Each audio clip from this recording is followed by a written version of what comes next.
Hi, thank you. I'm Jody Boyle. I'm the Supervisory Archivist here at the Emmy Grenander Department of Special Collections and Archives. Let's get started looking at some selections from our National Death Penalty Archive. I'd like to begin looking at Michael Meltzner's papers. His papers demonstrate the wonderful ways that our National Death Penalty Archive collections intersect. In Professor Meltzner's collection, you might find materials written by Hugo or David Baldus, or others whose collections that we hold. But what I want to share today is an August 1976 Newsday op-ed written while Professor Meltzner was still a law professor at Columbia. It's written in response to recent U.S. Supreme Court decisions that revived the death penalty. It's an analysis that breaks down the complications of the legal system and the legal decision process for a general audience, and it explains the implications of the justices' decisions. The David Baldus papers document the distinguished legal career of David Baldus, which includes sophisticated challenges to capital punishment in the United States since its reinstatement in 1976, which Meltz explained. While most well known in the Baldus papers is material from the Georgia Charging and Sentencing Study, which was used as evidence in the 1987 McCletsky v. Kemp U.S. Supreme Court decision, I'd like to share with you today something perhaps less familiar. In the early 2000s, Baldus and his team conducted statistical analysis of the Nebraska charging and sentencing system since 1973.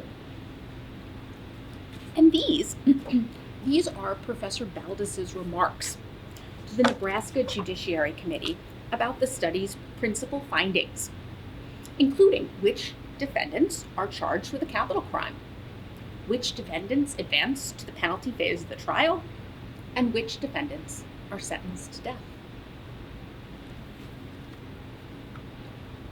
Professor Mike Rataway's scholarship also looks at defendants and the legal system, but as the Rataway papers document, his research and publications focus on innocence. His collection contains case files, correspondence, notes, and court records, which all illustrate the processes he employed to try to determine if a historic case involved an individual who was wrongfully convicted. For example, I have here files for Frank Harris, convicted in 1926, and Miguel Arroyo, convicted in 1965. These are representative samples of many, many more case files that are within the collection. Both men were convicted and sent to prison for crimes they did not commit. In the case of Frank Harris, he was in prison for 21 years until a new lawyer, intervened with new ballistics information and early forensic and crime scene reconstructive data. And then he was freed. In the case of Miguel Arroyo, witnesses changed their stories. And then he was ultimately freed after just over a year in prison. The capital punishment clemency petition collection was initially donated by Bill Bowers, and it has been added to by others over the years. The petitions are all digitized. They're available online through our website. The most recent edition was Lisa Marie Montgomery this winter. I'm holding the first few pages of her 51-page clemency petition. It was presented to then President Trump on December 24th, 2020. In her case, clemency was ultimately denied. Our National Death Penalty Archive collections also document abolitionist efforts.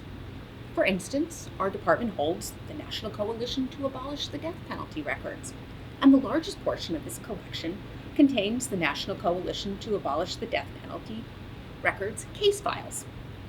One of the most requested set of files by researchers belongs to Ozzy Kambule, a South African child who faced the death penalty despite being under 18, despite being a bystander in a 1996 murder carjacking, despite no prior criminal record, and despite cooperating with authorities in Mississippi.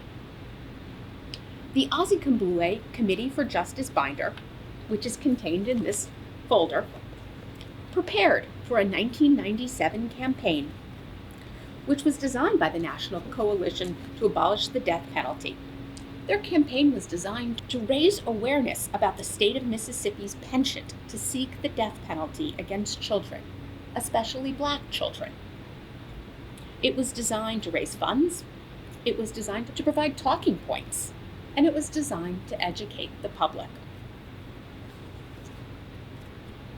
The Eugene G. Wanger and Marilyn M. Wanger Death Penalty Collection includes a wide range of materials on the death penalty, documenting its history, documenting efforts to abolish or reinstate the practice, its psychological impact, compatibility on religious, moral, or ethical grounds, and documenting its operation. It's a varied and unique collection. Consider just these 3 monographs. I have here 1915's By Right of the Sword. It's subtitled A Defense of Capital Punishment, based on a searching examination of history, theology, and philosophy. Conversely, we have 1903's The Men Behind Bars, or Lights and Shades of Prison Life, subtitled Methods of Reform Considered from a Christian Standpoint. And finally, I have the 1840 edition of Victor Hugo's The Last Days of a Condemned. Now, I think these 3 books illustrate the point of the collection. Efforts to abolish, efforts to proponents of the death penalty. I think these 3 books illustrate that point very neatly. And finally, my last comments are going to be about the Espy Papers. Beginning in 1970, M. Watt Espy spent decades of his life researching executions in the United States. He gathered materials about them. He typed up index cards with information about individuals who were put to death.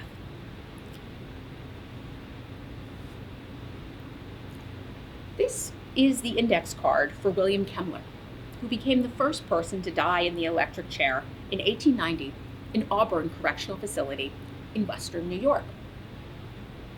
Now, thanks to a grant, all these note cards in the Espy Papers, and this box is just one of many boxes of index cards, all of these note cards in the Espy Papers have been digitized, along with additional documentation of federal, state, military, and indigenous executions. Because of subsequent work our department is doing using open source technology, researchers will be able to go online and locate all the executions that Espy documented in a particular state or territory. But you'll also be able to search across states. So if you want to find out who else Espy uncovered, besides William Kemmler, who was executed in the electric chair in the 1890s in New York State, or even in the 1890s in the United States, you'll be able to do so.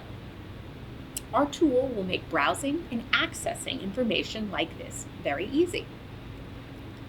In 1987, Espy's research became the foundation for the Inter-University Consortium for Political and Social Research, or ICPSR. ICPSR's data set, called Executions in the United States, 1608 to 1987, the Espy file. Our department's work involves reviewing the ICPSR data, reviewing Espy's original documentation, whether it was an index card or other materials, and linking the two. Archivists also try to ensure there are no duplications between records. We're finding thousands of cases in Espy's original papers that were not included in the ICPSR dataset. There are more cases that are underdocumented or extrajudicial. But this takes time, and our department is not quite halfway through this phase of the project.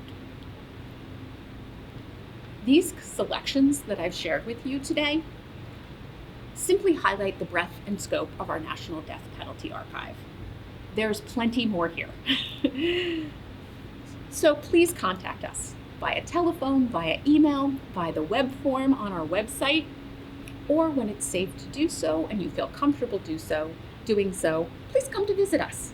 We'd love to help you conduct research in our National Death Penalty Archive.